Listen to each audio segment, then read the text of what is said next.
अब अपने को क्या करना है, इनका सिंपल रेशियो लेना है, तो इनमें डिवाइड करेंगे। तो ये कितनी बार जाएगा, 12 चौके 48, 4 बार जाएगा, उसके बाद पॉइंट लगेगा, फिर कितना बचेगा, फिर बच जाएगा 6, तो 6 बचेगा, तो 4.5 आएगा ये।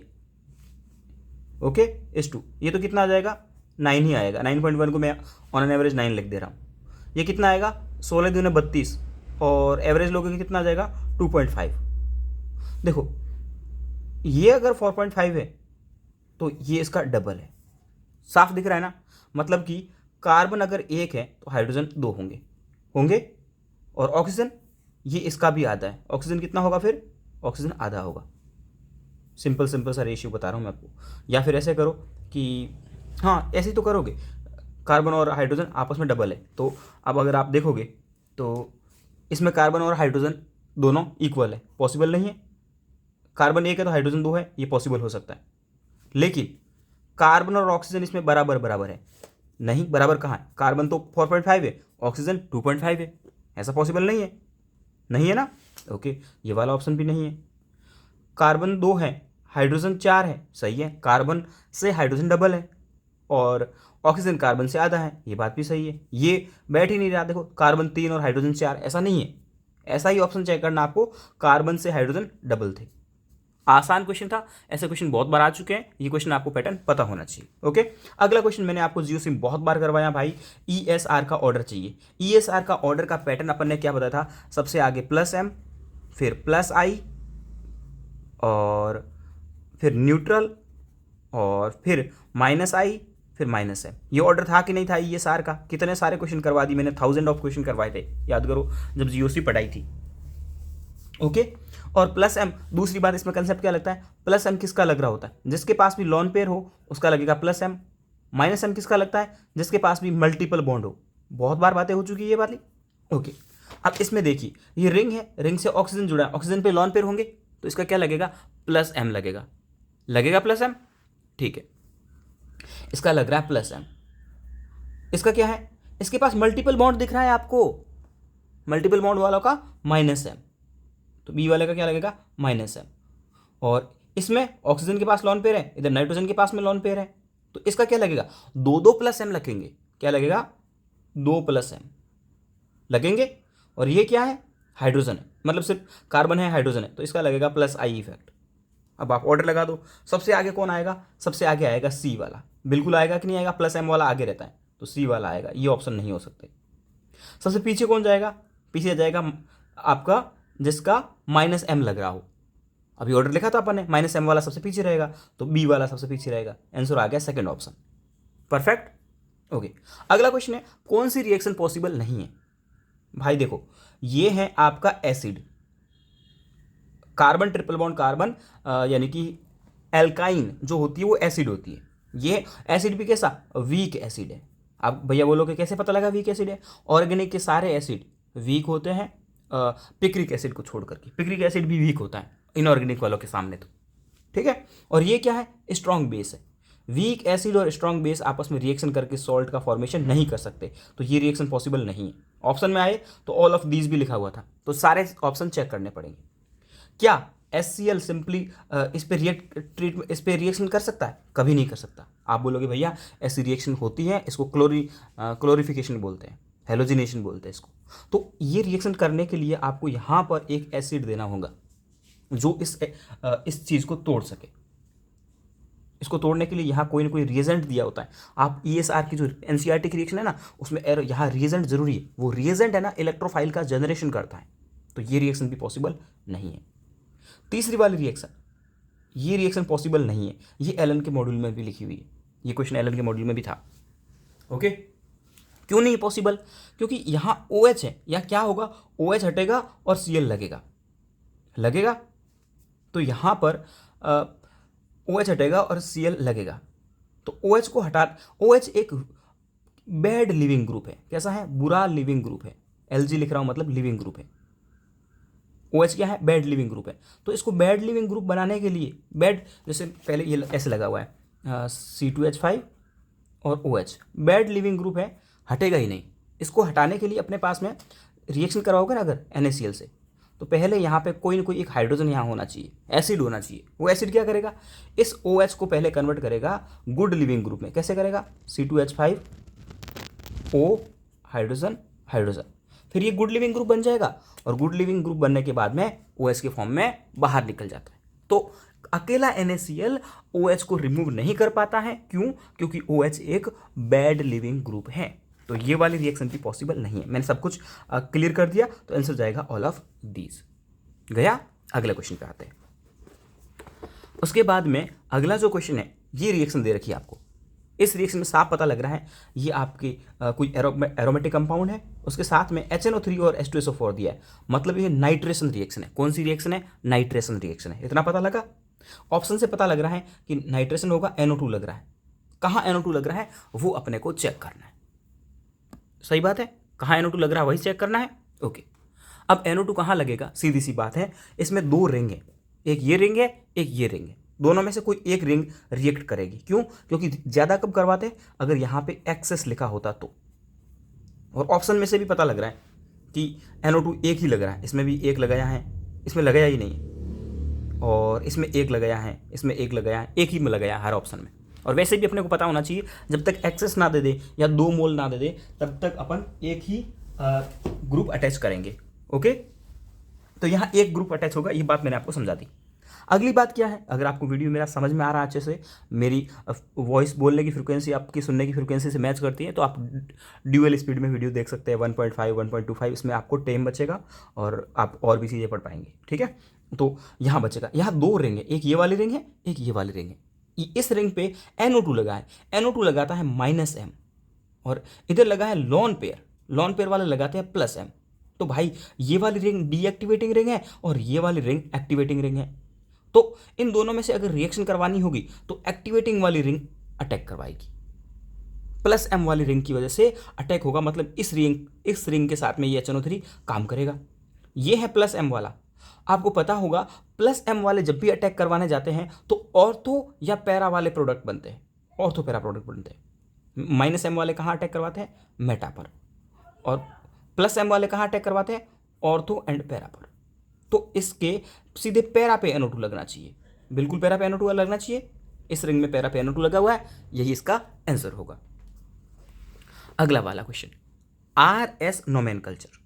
ठीक है, RS नोमेनकल्चर के बारे में मैंने आपको बहुत बार बता भी रखा है, अपना GOC में वीडियो भी बनाया था, उसके बारे में बताया था। ये वैसे RS nomenclature out of NCERT है, बट एग्जाम में 5 से 6 बार पूछा हुआ है, तो अपने को पढ़ना पड़ता है। क्या करते हैं, सबसे पहले RS नोमेनकल्चर के लिए एक ट्रिक भी बताई हुई थी आपको, कि आपको सबसे पहले तो नंबरिंग कर देनी है। ठीक है, नंबरिंग कैसे करेंगे, मॉलिक्यूलर वेट के अकॉर्डिंग। ऑक्सीजन का मॉलिक्यूलर वेट ज़्यादा, 1, फिर 2, फिर 3 और फिर 4, 1 2 3 4 नंबरिंग कर देंगे। उसके बाद में आपको घूमना है 1 2 3 4, 1 2 3, 1 और ये 2 और 3 और 4, 1 2 3 4 घूमना। ओके, घूम गए। कैसे घूमा आप, कैसे घूमे हो आप घूमे हो एंटी क्लॉकवाइज, घूमे हो एंटी क्लॉकवाइज। मेरे पास एक ट्रिक थी, मैंने आपको एक ट्रिक बताई होगी कि 1 2 3 4, 1 2 3 4 घूमना है अपने को। अगर ग्रुप गेटअप पे हो, गेटअप मतलब खड़े पे हो, या डैश पे हो, तो वो R होता है। क्या होता है, आपको अभी समझ में नहीं आया होगा अगर आपने पुराने वीडियो नहीं देखे होंगे तो, पर कोई बात नहीं, मैं समझाता हूँ। 1 2 3 चलना है नंबरिंग करने के बाद में, और गेटअप पे हो और डैश पे हो, और R कब आएगा, अगर आप क्लॉकवाइज घूमते हो तो। यहाँ क्या गेटअप पे है, 4 वाला गेटअप, मैं किसको देख रहा हूँ, गेटअप या डैश किसको देख रहा हूँ, 4th नंबर वाले ग्रुप को देखना है। तो यहाँ पर मेरा जो गेटअप पे नहीं है, गेटअप मतलब खड़ा खड़ा, ठीक है, अप मतलब खड़ा, तो अपराइट, तो ये तो हॉरिजॉन्टली है, हॉरिजॉन्टली है। देखो गेटअप हो, 1 2 3 घूमना अपने को, ठीक है। और मैंने टाइम बचाने के लिए आपके लिए एक टेबल बना दी है कि अगर आप क्लॉकवाइज घूमते हो तो ये बातें होती हैं, एंटी क्लॉकवाइज होता है ना तो उल्टा हो जाता है। गेटअप R था, S हो गया, हॉरिजॉन्टल में S था, R हो गया, डैश था, R था, S हो गया, वेज पे S था, इधर वेज पे R हो गया। उल्टा कर देना, इसको उल्टा कर देना जस्ट। और ये आपको याद रखना है, याद क्या रखना है, गेटअप है तो R, तो हॉरिजॉन्टल होगा तो अपने आप S हो जाएगा, डैश पे है तो R है, वेज पे होगा तो अपने आप एस हो जाएगा। तो ट्रिक तो वही हुई ना, गेट अप हो या डैश हो तो आर होता है कब, अगर क्लॉकवाइज घूमते हैं तो। बस इतना याद रखते हो, फिर उसको टेबल से कंसिडर कर लेना, ये टेबल आपको आनी चाहिए। ओके, टेबल इसी से बनी है और कुछ नहीं, ठीक है। अब अपन अगर आप देखोगे तो पहला वाला क्या बना है आपका, पहला वाला बना है आपका आर।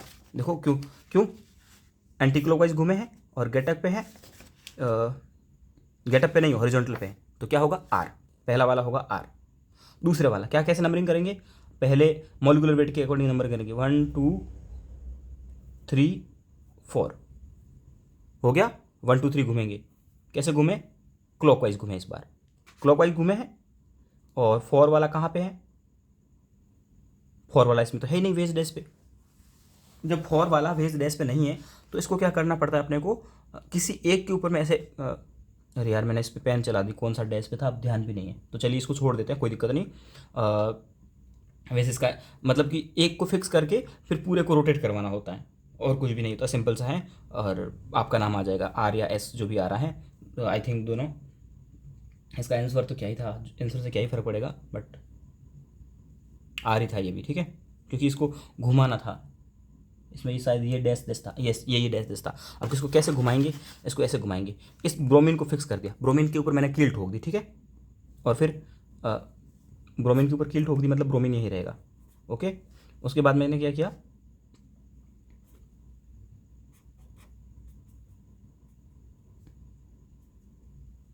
इसको घुमा दिया, तो क्लोरीन कहाँ आ गया, यहाँ आ गया, ये आ गया। CH3 कहाँ आ गया, यहाँ आ गया। और ये C2H5 कहाँ का चला गया, यहाँ चला गया। ये घुमाने का तरीका होता है, कील ठोक दो एक के ऊपर में, इसके ऊपर में, और ऐसे घुमा दो, घूम गया।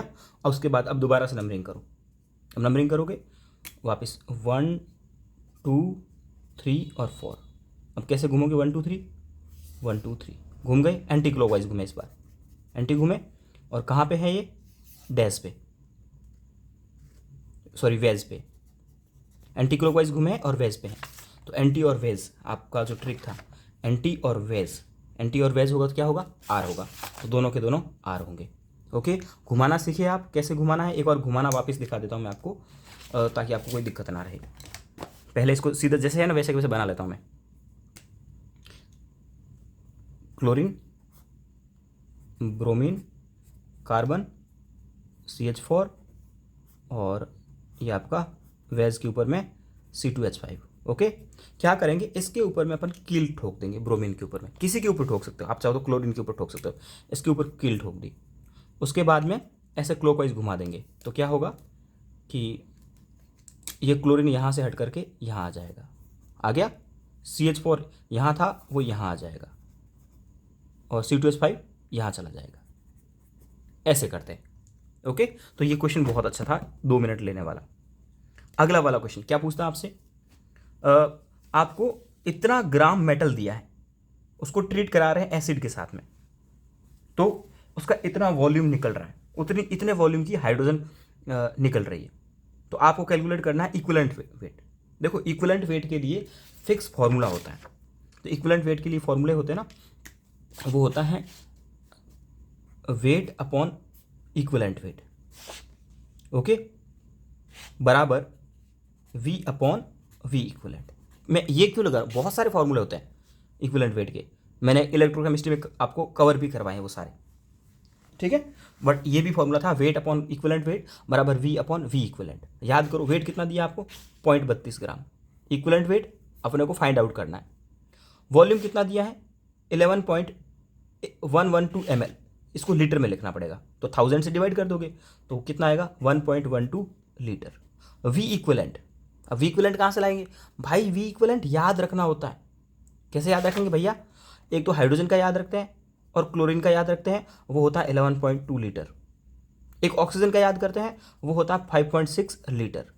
ये मैंने आपको इलेक्ट्रोकेमिस्ट्री में लिखाए थे, तो यहाँ हाइड्रोजन है तो 11.2 लिखोगे। अब इसको सॉल्व आउट कर दोगे तो E बराबर आ जाएगा आपके पास में 32 आएगा। आसान क्वेश्चन है, सिंपल फॉर्मूला लगाया आंसर आ गया, और फॉर्मूले मैंने आपको इलेक्ट्रोकेमिस्ट्री में करवा रखे हैं। ओके, तो इसका आंसर आएगा 32। अगला क्वेश्चन थोड़ा कंसेप्चुअल है, मोल कंसेप्ट का क्वेश्चन है। वैसे ये भी मोल कंसेप्ट का क्वेश्चन था, ये भी मोल कंसेप्ट का क्वेश्चन था, और फिर ये तीसरा मोल कंसेप्ट का। ठीक है। इसमें बोल रहा है 1 ml पानी में 20 ड्रॉप है पानी की, तो 1 ml बराबर 1 ml के पानी के लिए मैंने आपको बता भी रखा बहुत बार कि पानी के लिए 1 ml बोलो या 1 ग्राम बोलो, एक ही बात है, मतलब 1 ग्राम पानी है। 1 ग्राम पानी में कितनी ड्रॉप है? 20 ड्रॉप है। तो 1 ड्रॉप का वेट कितना होगा? 1 ड्रॉप का वेट होगा 1/20 ग्राम। होगा कि नहीं होगा? होगा 1/20 ग्राम। अब ये बोल रहा है 1 ड्रॉप 1/20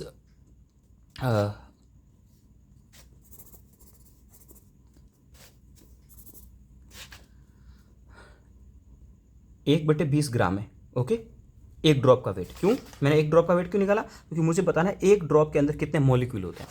तो किसी में भी मॉलिक्यूल निकालने का फॉर्मूला सिंपल सा होता है, मॉलिक्यूल बराबर मोल इंटू Na, यही फॉर्मूला होता है।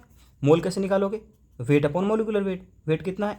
1/20 अपॉन मॉलिक्यूलर वेट कितना होता है पानी का? 18 इंटू 6 इंटू 10⁻23। तो आप इसको सॉल्व कर दोगे यार आसानी से। करोगे सॉल्व? इसको सॉल्व करना तो बहुत आसान है। कितना हो जाएगा? 18 इंटू 20, 6 इंटू 10⁻23, तो कितना हो जाएगा? 6 3 18, और कितना हो जाएगा? 60। 1000 इंटू 10⁻20/60, ये कितनी बार जाएगा? एक बार जाएगा। 6 कम 6, फिर 4 बचेंगे। 6 इंटू 6 36, 10⁻20, तो 1.6 इंटू 10⁻20 ऐसा कुछ आंसर था शायद। नहीं, यस, वेरी गुड, आपने गलती पकड़ दी कि भैया यहाँ 1000 लिखोगे। आप 1000 बोले थे लेकिन 1000 लिखे नहीं थे, तो यहाँ 21 आएगा। ओके, कैलकुलेशन सही करना आप, एकदम आंसर सही आएगा। ओके, ये आंसर आ जाएगा। कितना आसान क्वेश्चन था। ओके, सिंपल, अपने को नंबर ऑफ मॉलिक्यूल पूछा था लेकिन थोड़ा सा कंफ्यूज करने की कोशिश की। अगला क्वेश्चन बोल रहा है बॉन्ड एंगल बताना अपने को 1122 टेट्राक्लोरोइथेन में और टेट्राक्लोरोमीथेन में। ये क्या है? आपको आप सोचो कि इसका नाम लिखेंगे फिर नंबर बताएंगे, भैया कैसे करे, कैसे होगा? तो भैया जी मैं बताऊं आपको, इसमें होगा ऐसे। 53 नंबर क्वेश्चन है। इसमें आपको दिख रहा होगा इथीन है। क्या है ये? इथीन है भैया, कार्बन डबल बॉन्ड कार्बन। और आपको मैंने ऑर्गेनिक में बताया है कार्बन डबल बॉन्ड कार्बन होता है तब sp2 हाइब्रिडाइजेशन होता है। कौन सा? sp2 hybridisation. sp2 हाइब्रिडाइजेशन का बॉन्ड एंगल पता है ना आपको? कितना होता है भैया? 120 डिग्री होता है भैया। आंसर आ गया। टेट्राक्लोरोमीथेन, ये है alkane, carbon single bond carbon. क्या होता है भैया? sp3 हाइब्रिडाइजेशन होता है। ये बातें मैंने आपको लिखाई हैं। क्या लिखाई हैं? कार्बन डबल बॉन्ड कार्बन हो, sp2 hybridisation, bond angle 120 degree. Carbon carbon single bond, sp hybridisation, sp3 hybridisation, bond angle 109 degree 28 minute. और अगर कार्बन कार्बन 2 डबल बॉन्ड हो या कार्बन ट्रिपल बॉन्ड कार्बन, यहाँ होता है हाइब्रिडाइजेशन sp3 और bond angle आता है 180 डिग्री। बहुत बार बातें हो चुकी है बातें, तो ये सारी तो यहाँ आपको कंफ्यूज किया है, इसीलिए क्वेश्चन अच्छा बन गया था। ओके, तो यहाँ कार्बन कार्बन डबल बॉन्ड था तो हाइब्रिडाइजेशन हुआ आपका sp2 में बॉन्ड एंगल 120 डिग्री आया। और यहाँ एल्केन दे रखी, मतलब कार्बन कार्बन सिंगल बॉन्ड दिया है, मतलब हाइब्रिडाइजेशन होगा आपका sp3 और बॉन्ड एंगल आएगा 109 डिग्री 28 मिनट। करेक्ट। अगला क्वेश्चन फिर से मोल कंसेप्ट का क्वेश्चन आ गया। मोल कंसेप्ट या इलेक्ट्रोकेमिस्ट्री या इक्विवेलेंट का कंसेप्ट। क्या बोल रहा है क्वेश्चन आपसे? एजी है और 1.6 ग्राम O2 लिबरेट होती है। आपने क्या किया? एजी चाहिए आपको, तो एजी का इक्विवेलेंट और ऑक्सीजन का इक्विवेलेंट बराबर कर दो। एजी और O2 की बात कर रही है, इलेक्ट्रोकेमिस्ट्री का क्वेश्चन आता है, इक्विवेलेंट बराबर कर दो। कर दिए बराबर। एजी का इक्विवेलेंट क्या होगा? अपने को यहाँ वेट चाहिए, तो क्या करोगे? वेट अपॉन मॉलिक्यूलर वेट, 108 होता है एजी का मॉलिक्यूलर वेट, बराबर ऑक्सीजन का वेट दिया आपने को 1.6 ग्राम O2। और वैसे आपको बता दूं, बहुत सारी चीज़ों के इक्विवेलेंट वेट अपने को डायरेक्ट रटे हुए होने चाहिए, ठीक है ना। ऑक्सीजन का इक्विवेलेंट वेट होता है 8। भैया कैसे निकाला? वैसे निकालने का तरीका बताता हूँ। इक्विवेलेंट वेट होता है molecular weight upon valence factor. Oxygen का वैलेंस फैक्टर कितना होता है? अगर आप ऑक्सीजन को O मान रहे हो तो वैलेंस फैक्टर होता है 2। अगर ऑक्सीजन को O2 मान रहे हो तो वैलेंस फैक्टर होता है 4। ओके, निकाल लोगे। ऑक्सीजन का O2 का डायरेक्ट इक्विवेलेंट वेट याद होना चाहिए 8। ओके, इसको सॉल्व कर दीजिए, आपका आंसर 8 दूनी 16, 2 आ जाएगा। फिर 2 इसके ये 2 के मल्टीप्लाई में चला जाएगा, तो ये कितना हो जाएगा 10.8, 10.8 का डबल कितना आ जाएगा 20 पॉइंट समथिंग। आसान क्वेश्चन। ओके, अगला क्वेश्चन बात करते हैं। ये एक बहुत आसान क्वेश्चन है। वर्क फंक्शन दे रखा है और अपने को पूछ रहा है लाइट की वेवलेंथ कितनी होगी। अरे भाई बहुत आसान क्वेश्चन है। लैम्डा बराबर होता है 1 2 का 400 अपॉन जो भी अपने को दे रखा है ये वर्क फंक्शन या एनर्जी अपॉन अपॉन एनर्जी, यही तो होता है। तो एनर्जी का मैं डायरेक्ट लिख दूँ यहाँ 4, तो कितना हो जाएगा 4 3 12, 4 एकम 4 और 3100 एंगस्ट्रॉम। भाई इससे इजी क्वेश्चन क्या होगा, 3100 एंगस्ट्रॉम। अगला बोलता है बॉन्ड प्रेजेंट इन बोराजोल। ओके, बोराजोल में ये इसी कंसेप्ट को काम में लेते हुए 2023 में क्वेश्चन आया था, कि मैंने आपको पिछले पेपर में करवाया भी था कि पिरिडीन में कितने पाई बॉन्ड और कितने सिग्मा बॉन्ड होते हैं। तो एनसीईआरटी की स्ट्रक्चर्स आपको याद होनी चाहिए। तो अब आप यहाँ को बोराजोल की स्ट्रक्चर याद होनी चाहिए। बोराजोल, बोराजीन, इनऑर्गेनिक बेंजीन एक ही बात है। तो ये होती है boron, nitrogen, nitrogen, boron, boron, nitrogen. Okay, benzene की एकदम भाई बहन है।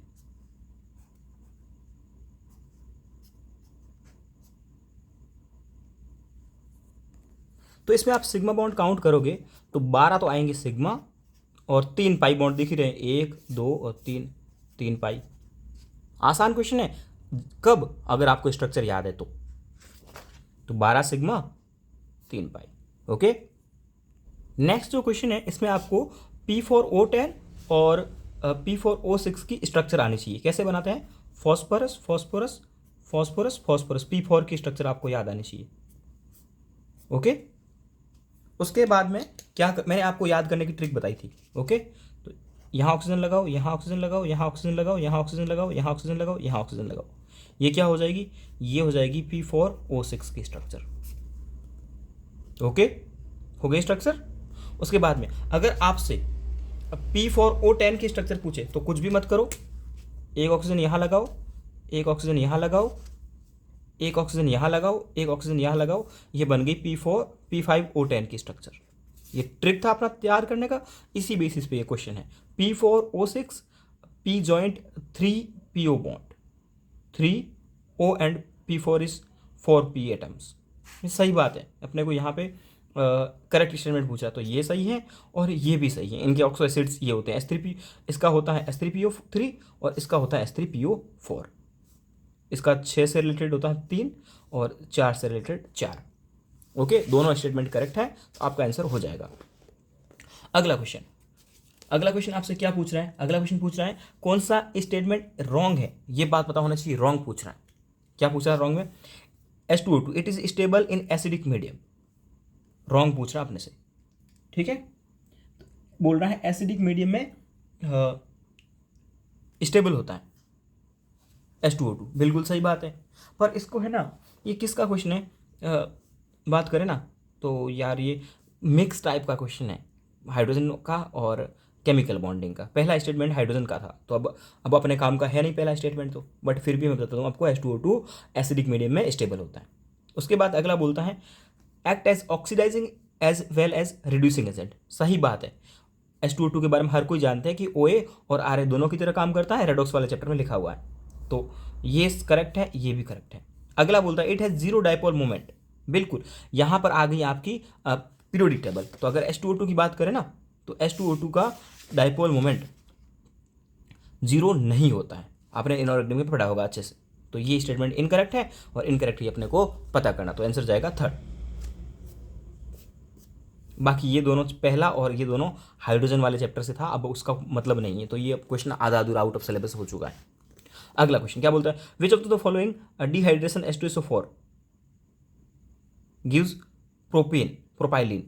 मतलब इन एल्कोहल को, इसका क्वेश्चन में क्या करना है, एल्कोहल दिए उसको एल्कीन बनाना है और कौन सी प्रोपाइलिन बनाएगी, ठीक है। तो पहले मैं इनकी स्ट्रक्चर्स बनाऊंगा और उसके बाद में वहां से OH हटा करके डबल बॉन्ड लगाऊंगा।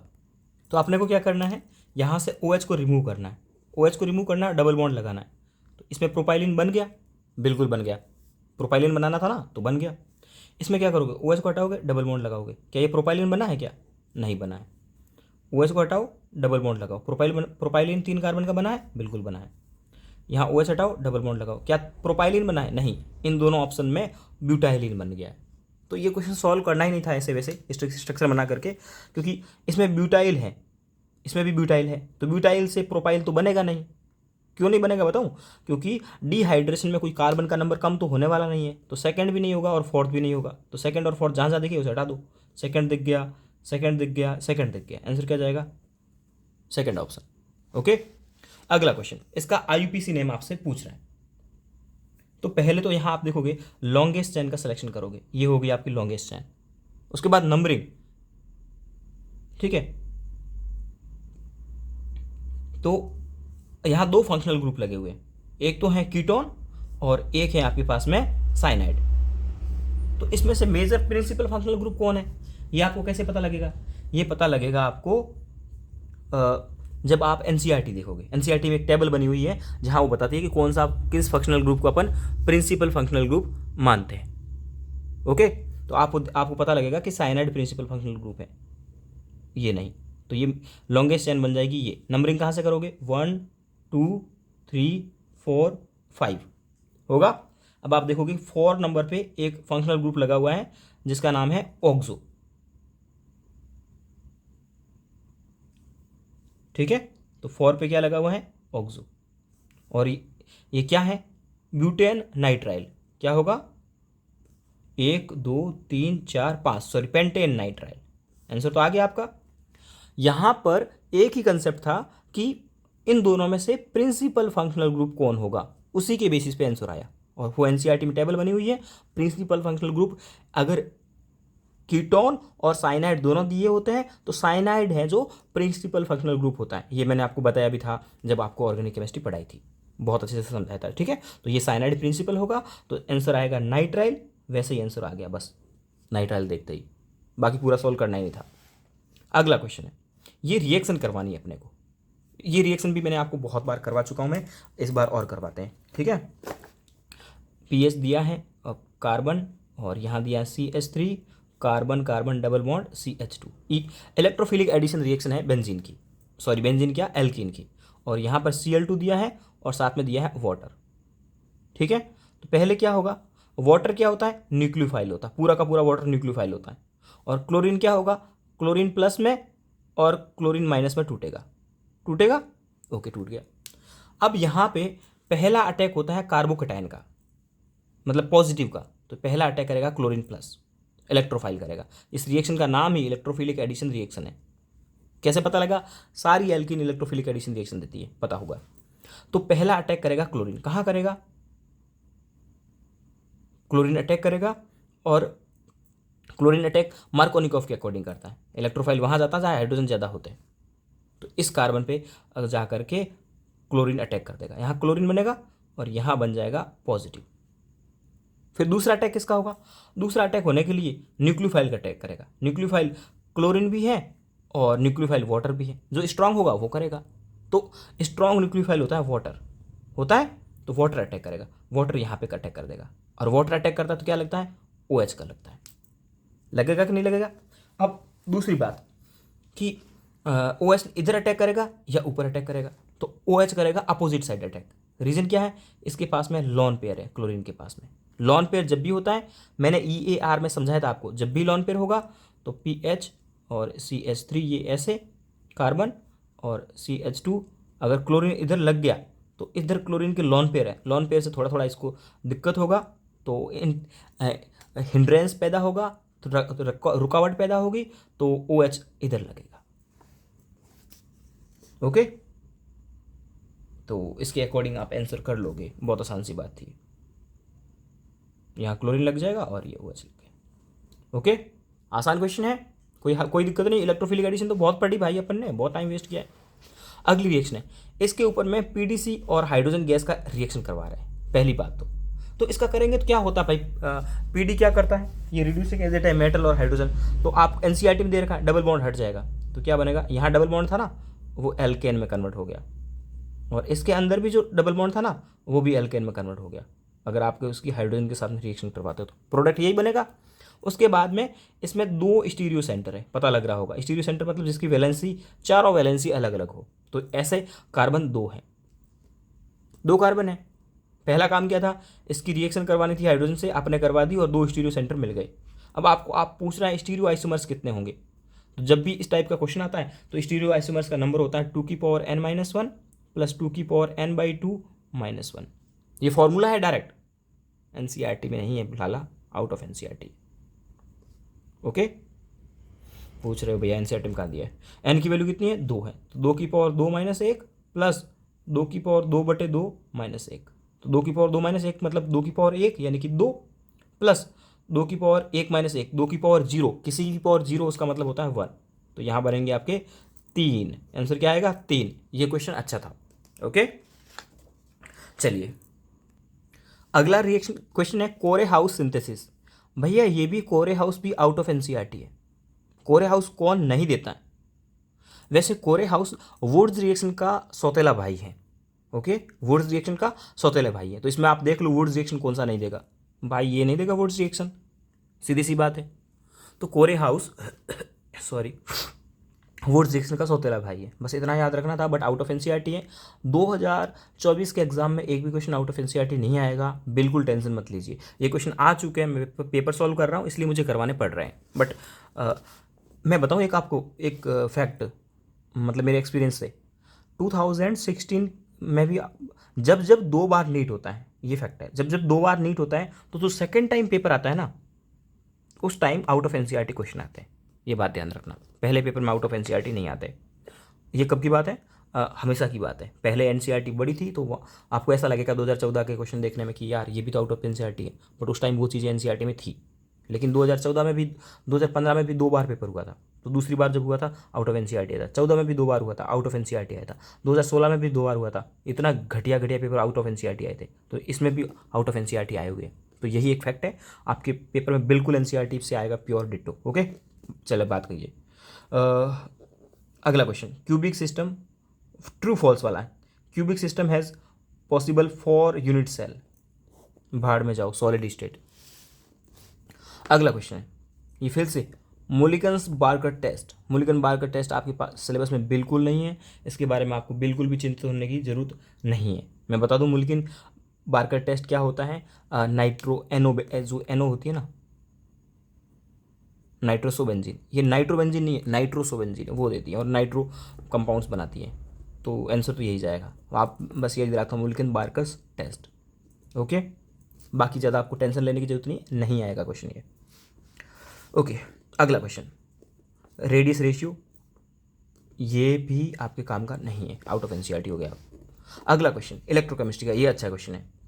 अब आप देखो यहाँ पे आपको बोल रहा है सॉल्युबिलिटी, यानी कि अपने पास एक फॉर्मूला होता है लैम्डा बराबर 1000 K/m। तो m बराबर क्या हो जाएगा, m को इधर भेज दो और यहाँ आ जाएगा लैम्डा आएगा।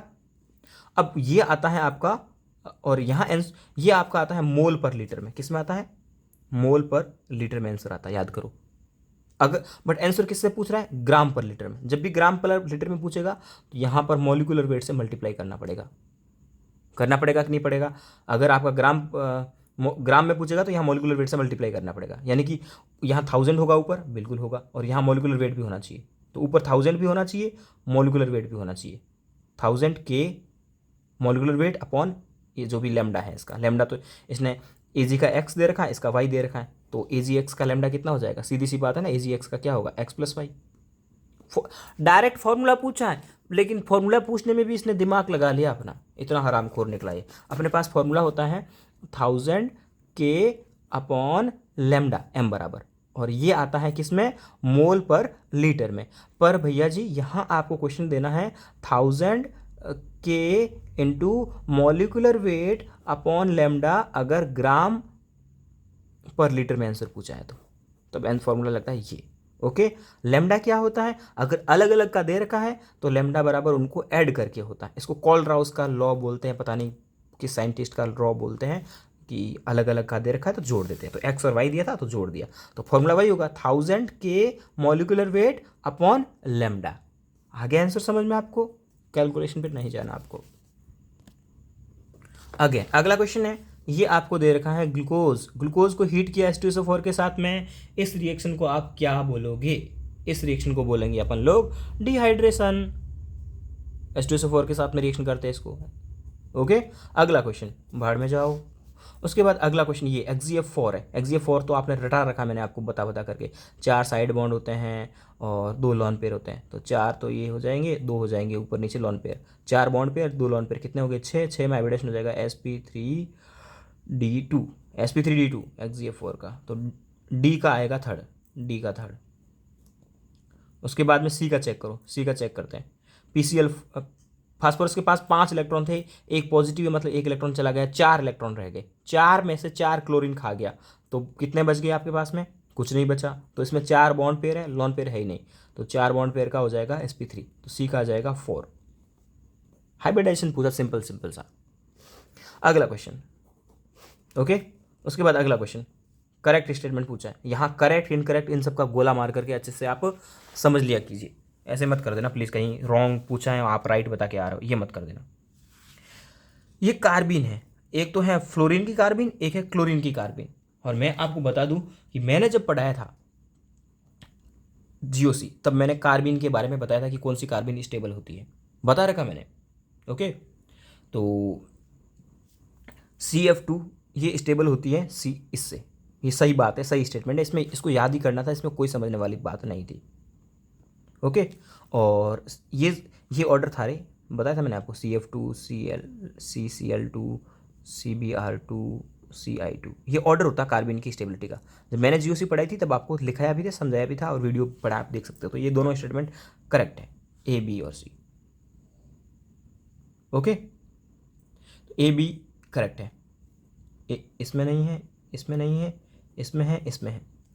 अब उसके बाद में मैंने आपको कार्बिन में ये भी पढ़ाया था, जब GOC पढ़ाई थी तब सिंगलेट और ट्रिपलेट कार्बिन भी पढ़ाई थी मैंने आपको, अच्छे से पढ़ाई थी, पूरी कार्बिन के ऊपर पूरा एक लेक्चर है, आप जाके देख सकते हो सिंगलेट कौन सी होती है और ट्रिपलेट कौन सी होती है, और दोनों में से स्टेबल कौन सी होती है। तो ये बोलता है singlet is more stable then triplet, बिल्कुल नहीं, ट्रिपलेट वाली ज़्यादा स्टेबल होती है। तो ये वाला C वाला इनकरेक्ट है, C वाला इनकरेक्ट है, तो आंसर आएगा फर्स्ट ऑप्शन। कार्बिन के ऊपर में मैंने पढ़ा रखा अच्छे से, अभी मैं यही बता सकता हूँ कि ट्रिपलेट वाली ज़्यादा स्टेबल होती है सिंगलेट वाले से, और ये इनकी स्टेबिलिटी का ऑर्डर होता है। ओके, अगला क्वेश्चन यहां पूछ रहा है किसका क्या इफेक्ट लगेगा। देखो यहां कोई स्टेरिक हिंड्रेंस नहीं है, वैसे ये भी आउट ऑफ NCERT था, ये भी आउट ऑफ NCERT है, यहां कोई भी स्टेरिक हिंड्रेंस नहीं लग रहा है NO2 के ऊपर में। तो जब स्टेरिक हिंड्रेंस NO2 पे नहीं लगेगा तो -M लगेगा, यहाँ पे क्या लगेगा? -M लगेगा इसका। ओके, और यहाँ स्टेरिक हिंड्रेंस है, क्या है? स्टेरिक हिंड्रेंस है, तो इसका स्टेरिक हिंड्रेंस की वजह से -M नहीं लग पाएगा, आउट ऑफ प्लेन चला जाता है, ऐसा गंदा सा कंसेप्ट होता है, तो इसका यहाँ लगेगा -I। ओके, तो आंसर क्या चला जाएगा इसका? आंसर चला जाएगा Q वाले में -M लग रहा है, बिल्कुल सही सी बात है। स्टेरिक हिंड्रेंस नहीं है, -M लगेगा, स्टेरिक हिंड्रेंस आ गया, -M चला गया। ओके, सीधी सी बात, आगे बढ़ते हैं। चलिए 74 नंबर क्वेश्चन, अब बोल रहा है कौन सा बॉन्ड लेंथ ज़्यादा है, बॉन्ड लेंथ की बात कर रहा है भाई, सीधी सी बात है, ये फास्फोरस है, ये ऑक्सीजन है, ये क्लोरीन है, ये ऑक्सीजन है, ये सल्फर है, ये ऑक्सीजन है, ये ऑक्सीजन डबल बॉन्ड ऑक्सीजन है। तो अब इन तीनों में आप, ऑक्सीजन तो सब में कॉमन हो गया ये, अब यहाँ देखोगे आप साइज, जो सबसे बड़ा साइज में बड़ा होगा उसकी बॉन्ड लेंथ ज़्यादा होगी। मतलब एक तरह से फॉस्फोरस, क्लोरीन, सल्फर और ऑक्सीजन की साइज़ पूछ रहा है। तो अगर आप पीरियोडिक टेबल देखोगे तो ऑक्सीजन कहीं यहाँ पे होता है, सेकंड पीरियड में ऑक्सीजन यहाँ पे, ऑक्सीजन के नीचे होता है सल्फर, याद करो। फिर यहाँ ऑक्सीजन के बाद में आता है आपके पास में फ्लोरीन, होता है फ्लोरीन, और फ्लोरीन के बाद में आता है यहाँ पे क्लोरीन। ओके, और फॉस्फोरस की बात करो कि कहाँ आता है, इससे पहले या नाइट्रोजन होता है, नाइट्रोजन के नीचे फॉस्फोरस। अब अगर साइज, अब इन तीनों में ये पीरियोडिक टेबल बन गई पीरियोडिक टेबल।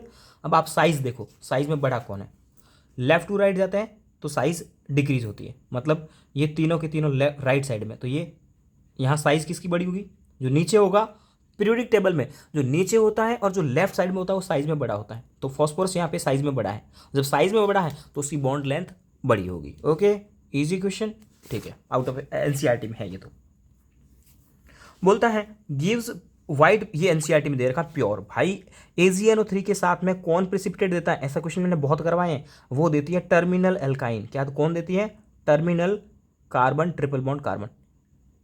एल्काइन जो है वो देती है, वो भी कौन सी, टर्मिनल वाली। अब आप बोलोगे भैया कैसे पहचाने कौन टर्मिनल है, हमारा तो हम कभी इनसे जानते भी नहीं। पहली बात तो कि ये एल्काइन का फॉर्मूला क्या होता है, CnH2n-2, यानी कि कार्बन का डबल करो फिर उसमें से कुछ कम करो, दो का डबल किया अपन ने, कितना हुआ 4, ये तो ऐड कर दिया। ये तो कार्बन सिंगल बॉन्ड कार्बन है, ये तो हो ही नहीं सकता। इसको चेक करते हैं, C3H8, 3 का डबल 6 किया 8 हो गया, ये भी एल्केन है, एल्केन नहीं एल्काइन होगी, आंसर एल्काइन होगा। ये भी एल्केन है, देखो डबल किया फिर कुछ ऐड कर दिया, इसमें क्या किया, डबल किया कितना हुआ 6, 6 में से कुछ कम कर दिया, एल्काइन। तो इसका कंसेप्ट क्या था कि भाई जो टर्मिनल एल्काइन होती है, मतलब एल्काइन होती है, वो AgNO3 के साथ प्रेसिपिटेट देती है, एनसीईआरटी में दिया है और यही आंसर है। चलिए आगे बढ़ते हैं। सॉलिड स्टेट हमें नहीं मतलब, ओके। ये क्वेश्चन बहुत बार एग्जाम में आ चुका है। इस क्वेश्चन का क्या कंसेप्ट होता है, इस क्वेश्चन का सीधा कंसेप्ट होता है भैया कि आपको KSP दे रखा है, तो आप Q वैल्यू निकालो। Q क्या होता है, A की कंसेंट्रेशन इंटू B की कंसेंट्रेशन निकालो, और Q और इस दोनों में से बड़ा कौन है, जो बड़ा होगा उसके अकॉर्डिंग प्रिसिपिटेशन का कंसेप्ट लग जाता है। तो इन दोनों में आप क्या करोगे, इन दोनों का मल्टीप्लाई कर दोगे, Ag प्लस का और O माइनस का, तो Q कितना आ जाएगा आपका, Q आएगा 0, इसको क्या लिखोगे, 1 इंटू 10⁻², लिखोगे, लिख सकते हैं। इसको क्या लिखोगे, 1.5 इंटू 10⁻², गुणा कर दिया तो 1.5 इंटू 10⁻4 आ गया। साफ पता लग रहा है कि Q बड़ा है KSP से, Q is greater than KSP, है कि नहीं है, Q बड़ा है। और जब Q बड़ा होता है तो क्या होगा, प्रेसिपिटेशन हो जाता है। अगर Q बड़ा होता तो प्रेसिपिटेशन होता है, बड़ा नहीं है तो प्रेसिपिटेशन नहीं होता है। ये एक फिक्स टाइप का पैटर्न का क्वेश्चन है जो आता ही रहता है एग्जाम में। अगला क्वेश्चन है, ये 2 को ऐड किया है, 2 यूनिट को, इसका पॉलीसाइक्लिक बना दिया है। इसका क्या बोला है, रिंग, ये क्लोज स्ट्रक्चर थी और इसकी रिंग बना दी, तो डेल्टा S इतना है, डेल्टा S इतना है, कौन से टेम्परेचर पर रिएक्शन स्पॉन्टेनियस होगी। भाई बिल्कुल एकदम बिल्कुल क्या बोलते हैं उसको, आसान सा क्वेश्चन, फॉर्मूला बेस्ड। इसका टेम्परेचर का फॉर्मूला होता है T बराबर delta H upon delta S होगा। डेल्टा S आपको कितना देर का है, ये आप चेक कर लोगे, डेल्टा H दे रखा आपको 49 किलो जूल, किलो विलो का ध्यान रखना, ऐसे नहीं हालत ख़राब करके आ जाओ आप फालतू की। 49 अपॉन 40, भाग आप दे दोगे आराम से, ये मैं आप पे छोड़ता हूँ। अब भाग जब दोगे तो आंसर आएगा 1296, कितना आएगा 1219, सॉरी 1219, सेकेंड ऑप्शन। गलती मत कर देना, ये आंसर केल्विन में आया है, किस में आया है, केल्विन में। यहाँ 2 मिस्टेक करवा सकता था, किलो नहीं लिखो तो भी मिस्टेक, और यहाँ केल्विन में आंसर आया। अब इसको degree centigrade, option degree centigrade में, तो केल्विन को बदलने के लिए क्या करोगे, उसमें से कुछ कम करोगे, तो 1219 केल्विन में था, इसको डिग्री सेंटीग्रेड में बदला तो 946 हो गया। 273 कुछ घटाओगे ना, 273 माइनस करते हैं। ओके, अच्छा क्वेश्चन था फॉर्मूला बेस, लेकिन गलती करवा रहा था। ओके, अगला क्वेश्चन, ये फिर से सॉल्यूशन चैप्टर का है। ये बेस है, ये सॉरी एसिड है, याद करो, boric acid, weak monobasic acid, और ये बेस है। तो एसिड और बेस की टाइट्रेशन होगी तो क्या करेंगे, N1V1 M1V1 बराबर M2V2, करोगे कि नहीं करोगे, सीधी सी बात है।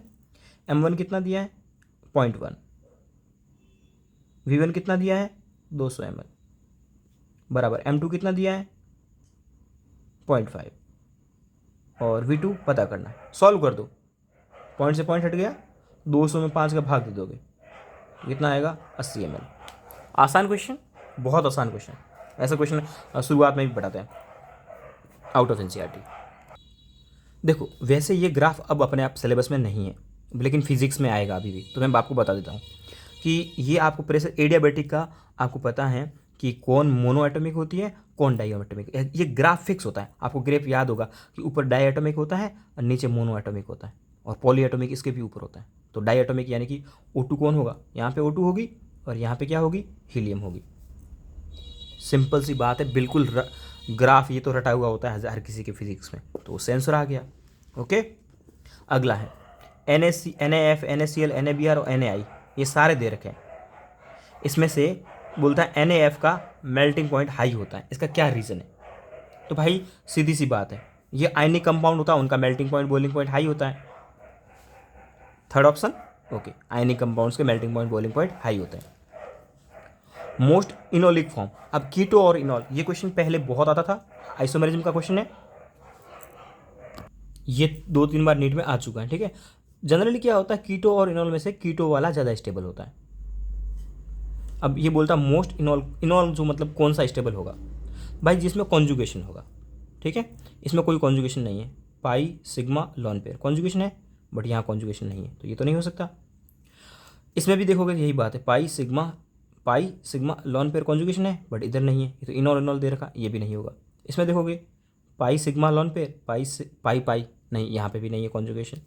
इधर देखोगे तो पाई सिग्मा पाई कॉन्जुगेशन, फिर पाई सिग्मा लॉन पेयर, 2 बार कॉन्जुगेशन है।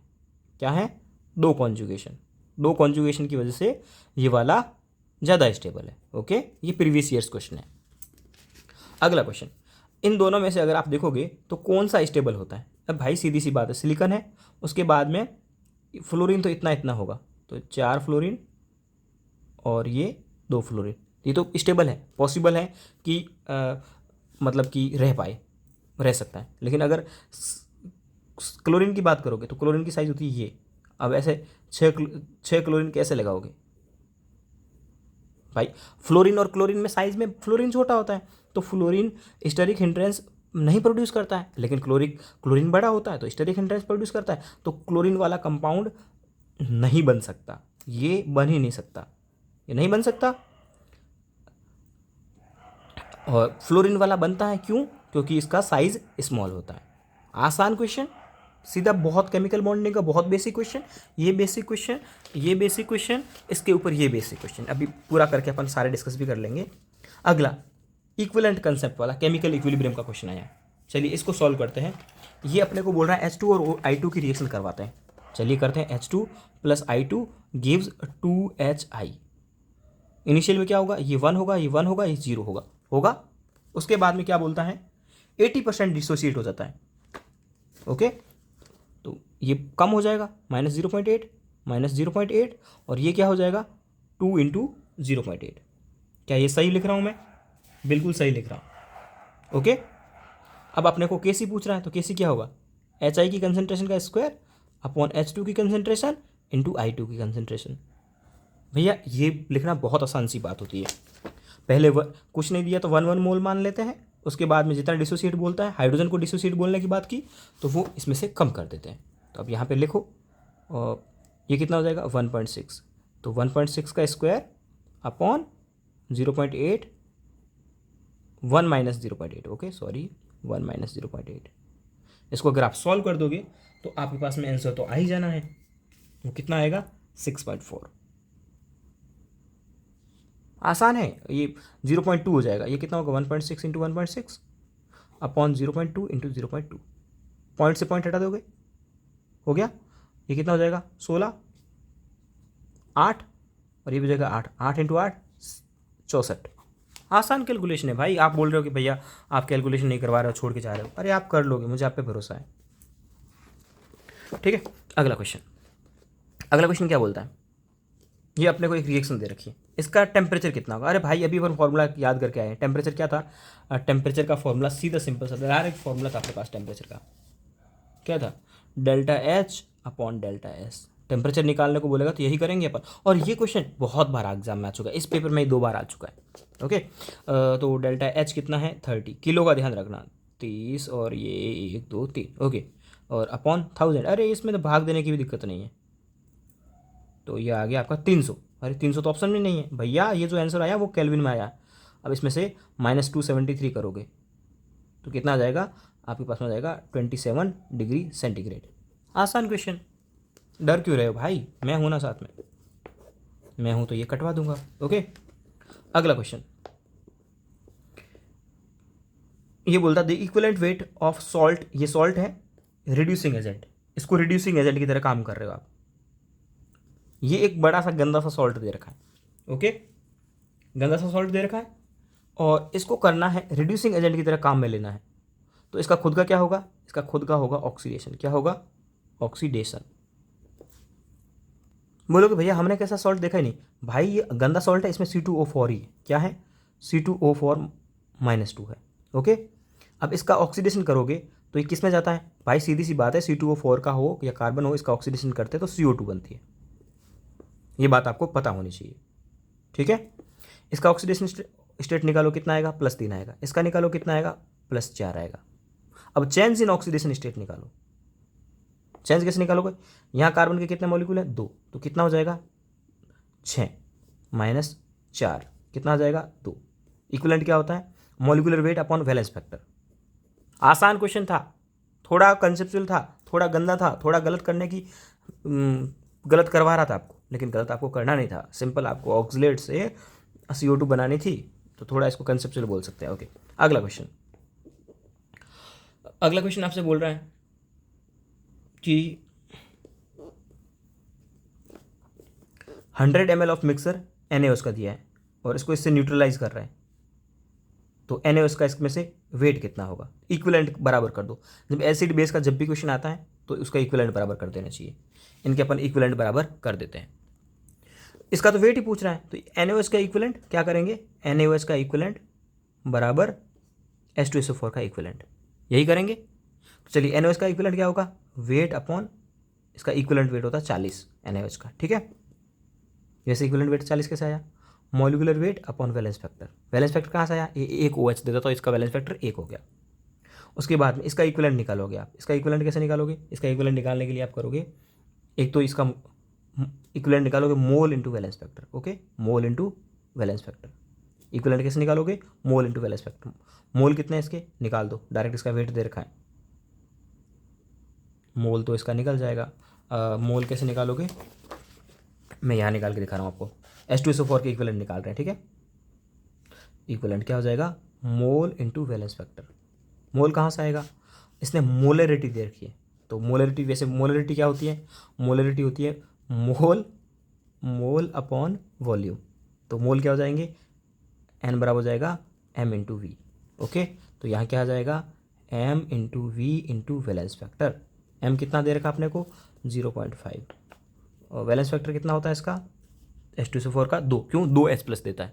उसके बाद में वॉल्यूम कितना दे रखा है, 100, ओके। वॉल्यूम लेना लीटर में, तो 1000 से डिवाइड भी कर दोगे, तो ये, और इसको किसके बराबर करोगे, W/40 के करोगे।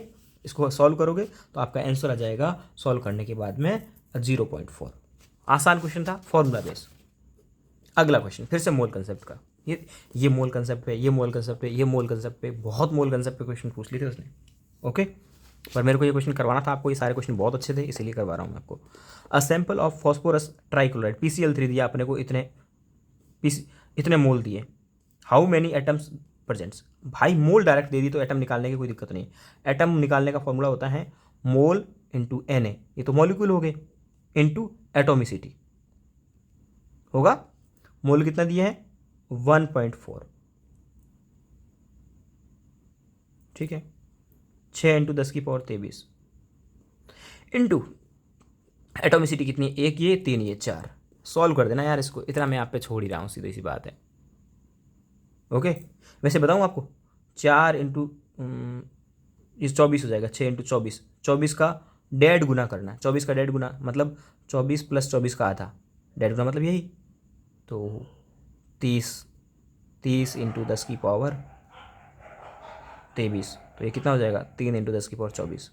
आसान, ओके। ये क्वेश्चन आसान था, मैं बताऊँ आपको, ये क्वेश्चन आसान था, इक्विवेलेंट बराबर करना।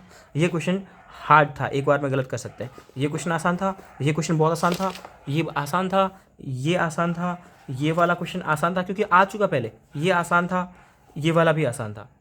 ये क्वेश्चन भी बहुत बार आता हुआ है, ठीक है।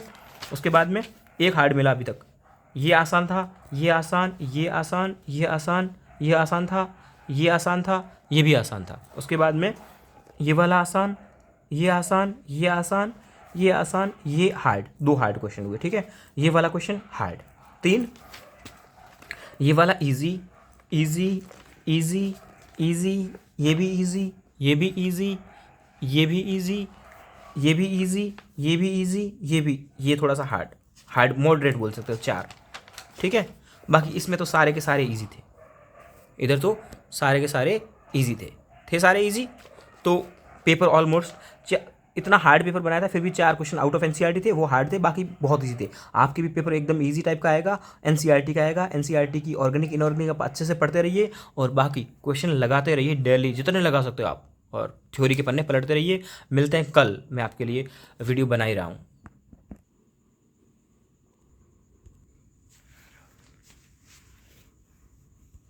तो मैं बता दूं आपको कि इनऑर्गेनिक में और ऑर्गेनिक में प्योर एनसीईआरटी बेस्ड क्वेश्चन आएंगे, और आप एनसीईआरटी से क्वेश्चन कर सकते हो, लेकिन एनसीईआरटी आपको पढ़नी है। क्वेश्चन तभी लगा पाओगे जब आपने बहुत सारे क्वेश्चन प्रैक्टिस किए होंगे। तो और क्वेश्चन कभी भी ऐसा नहीं आता कि पुराने साल का एकदम डिट्टो आ गया, ऐसे क्वेश्चन 5 या 6 आ सकते हैं, उससे कोई फर्क नहीं पड़ता है।